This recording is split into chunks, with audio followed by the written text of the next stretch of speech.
Kia ora whanau, good to see you today. Just a quick little update on a few things from our newsletter today on the 3rd of December. So the first thing I just want to say, hey, aren't we enjoying the recipe for Christmas bags that we've been enjoying together in our households? I've loved this theme of hope this week and the different items within the bag. Thank you so much to the team that put those together. It is such a real blessing, and please do keep telling us your stories about the way that is impacting you as a family, or the way that you've been able to share that with others. We'd love to hear more about that. The second thing is, as we head towards Christmas, there's a few opportunities to give. One is towards a global action missions activity. Some of the work with Gillian and Kevin with the Bible translation work. So this is part of our Christmas giving activity. So if you'd like to give towards that, just continue to prepare yourself for that as we move towards Christmas. We also really want to bless some of the people in our community in need. And so there's another appeal towards giving towards our food parcel to those in need in our local community. So if you'd like to give towards that, there's some more details there in the newsletter. I guess the other big thing on my mind at the moment is that we're shifting to this new space under the traffic light system.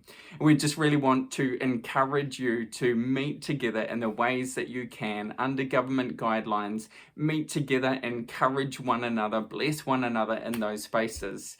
A lot of us are in the red light zone, and other people in the Waikato are actually in orange. So if you're in orange, you might even like to have 50 people over to your house for some kind of a barbecue, some kind of a little mini worship time together. We just want to encourage you to get together in the ways that you feel safe under government guidelines, and use this time well.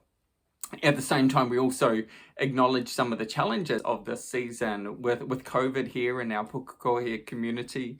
There is a sense of nervousness for some. And I think this is a time where we actually need to deeply listen to one another and care for one another. People have landed in different places, and that's completely okay. But now it's a time to really care for and listen to other people who may have different perspectives.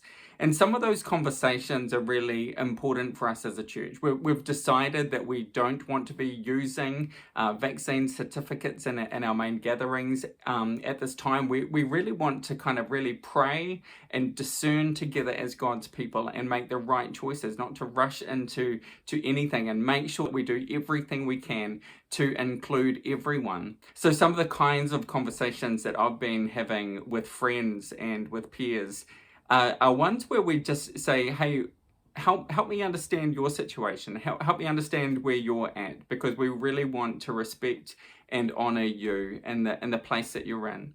And I've had some people share with me, and they've said, hey Tim, my mum is immune compromised and I need to be able to care for her. And in order to do that, I actually can't be around unvaccinated people.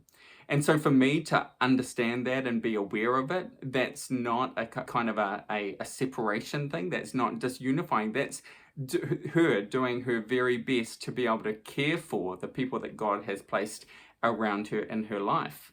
And at the same time, there's other people that say, hey, Tim, in my situation, I just really want to open up my home so that no one has to say their vaccination status, that anyone can come, and they're wanting to open the doors to make anyone come and belong.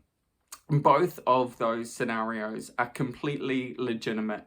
Both of those scenarios demonstrate the love of Jesus as you care for the people around you. Each of us are in a different situation. I really want to honor and respect that. And we're, as a church, doing all that we can to make sure that no one is feeling isolated or excluded. And so during this new season under the new traffic light system, I really want to invite you and encourage you to be a good listener and to care for people. Look at people, not just their vaccination status. Go out of your way to make sure that you are providing safe settings where people can feel comfortable with who they are, and that's okay. So this is a time of listening and a time of caring and respecting one another. So that's just my thoughts and reflections as we move into this new traffic light system. My heart, my thoughts are towards you in this season. We love you, and just we look forward to seeing you on Sunday morning in our church online gathering. Hey, bless you this week.